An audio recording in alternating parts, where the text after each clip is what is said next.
ఉదయకాల ప్రార్థన.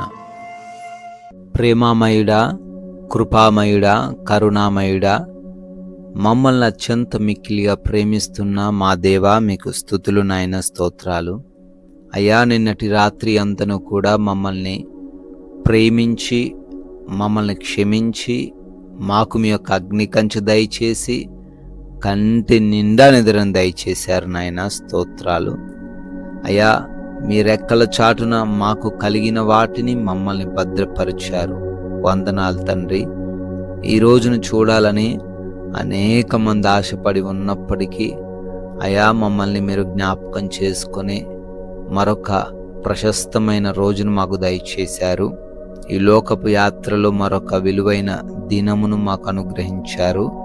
మీకే కోట్లాది కోట్ల స్తుతులు, స్తోత్రాలు, వందనాలు చెల్లిస్తున్నాం ప్రభువా.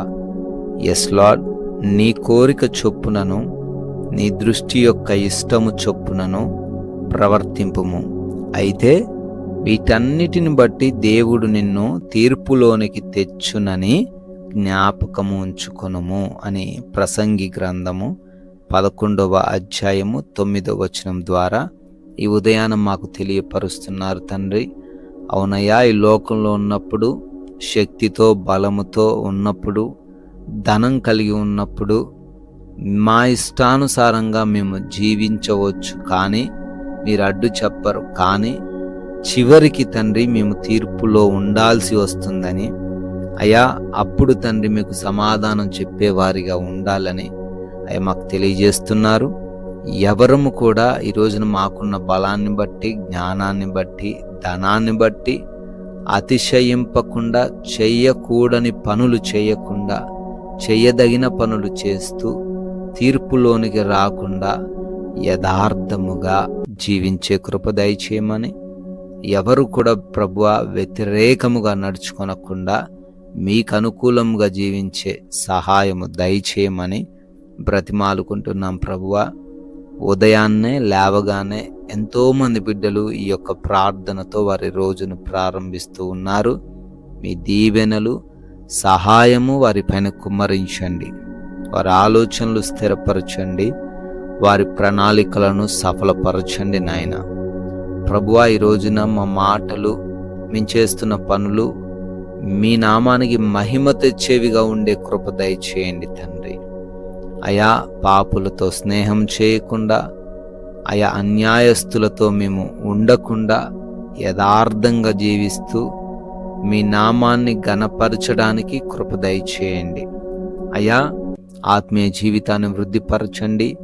మమ్మల్ని ప్రేమించి ఇచ్చిన ఈ సమయంలో వ్యర్థంగా మేము వాడకుండా, జీవించకుండా కృప దయచేయండి ప్రభువా. నాయన, చేస్తున్న ప్రయాణాలను మీకు అప్పగిస్తున్నాము. మా మార్గాలను మీకు అప్పగిస్తున్నాము. మా వాహనాలను మీకు అప్పగిస్తున్నాం తండ్రి. ఏ బిడ్డకు ఎటువంటి ప్రమాదం, అపాయం, మార్గములలో సమస్యలు ఏవి రాకుండా మీరే నాయన క్షేమముగా ప్రతి ప్రయాణమును మార్చండి. సురక్షితముగా వారి ప్రాంతాలు చేరుకునే కృప దయచేయండి తండ్రి. ప్రభువా, హాస్పిటల్స్కి వెళ్తున్నారు. రిపోర్ట్స్, డెలివరీస్, చెకప్స్ను మీ స్వాధీనపరచుకోండి అయా. ప్రతి వాటిలో వారికి అనుకూలంగా ఉండే కృప దయచేయండి నాయన. అదే విధముగా ఎవరైతే బిడ్డలు ఎగ్జామ్స్ అని, ఇంటర్వ్యూస్ అని ప్రిపేర్ అవుతున్నారో మంచి జ్ఞానమును, తెలివితేటలను, జ్ఞాపక శక్తిని దయచేయండి. క్వాలిఫై అవ్వులాగున, సెలెక్ట్ అవ్వులాగున దీవించండి. అదేవిధంగా ఈ రోజున గృహములలో ఒంటరిగా ఉంటున్నారు. ఏ దుష్టుడు కన్ను వారిపైన పడకుండా మీ దేవదూతల కంచె ప్రతి గృహము చుట్టూ దయచేయండి ప్రభువా. అయా, పనులను దీవించండి. చేస్తున్న ఉద్యోగ, వ్యాపార, పరిచర్యలన్నీ పనులను కూడా ఆశీర్వదించండి. బిడ్డలందరూ కూడా వారి వారి పనుల్లో నూరంతలుగా ఫలించే కృప దయచేయండి నాయనా. అయా, జ్ఞానముతో, బలముతో వారిని నింపండి. ఆగిపోయిన పనులను బట్టి చింతించకుండా మరల పునఃప్రారంభించే హృదయం దయచేయండి. నూతనముగా ఈరోజే పనులు ప్రారంభిస్తున్న వారికి మీరు తోడై ఉండండి ప్రభువా. అదే విధముగా ఈ రోజున ఎటువంటి విభేదాలు, గొడవలు, మనస్పర్ధలు ఎవరితో మేము కలిగి లేకుండా ప్రశాంతంగా, సమాధానంగా జీవించే కృప దయచేయండి.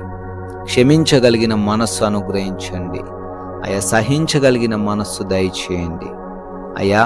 అపవాది చిక్కుల నుంచి, ఈ లోక సంబంధుల మాయల నుంచి, మోసాల నుంచి వాక్య జ్ఞానం ఇచ్చి ప్రతి బిడ్డను కాపాడమని, మీ కృపను బట్టి బర్త్డే యానివర్సరీలు సెలబ్రేట్ చేసుకుంటున్నారు వారిని, వారి కుటుంబాలను ప్రత్యేకముగా ఈరోజు ఆశీర్వదించండి అయ్యా. మేమును ఒక్కరికైనా మీ యొక్క నామాన్ని ప్రచురపరిచి రాజ్య వ్యాప్తిలో పాలిభాగస్తులయ్యే కృపా సహాయము దయచేయమని యేసుక్రీస్తు వారి ఉన్నతమైన నామంలో ఈ ప్రార్థన అడిగి వేడుకొని పొందుకొని ఉన్నాము మా ప్రియ పరలోకపు తండ్రి. Amen, amen.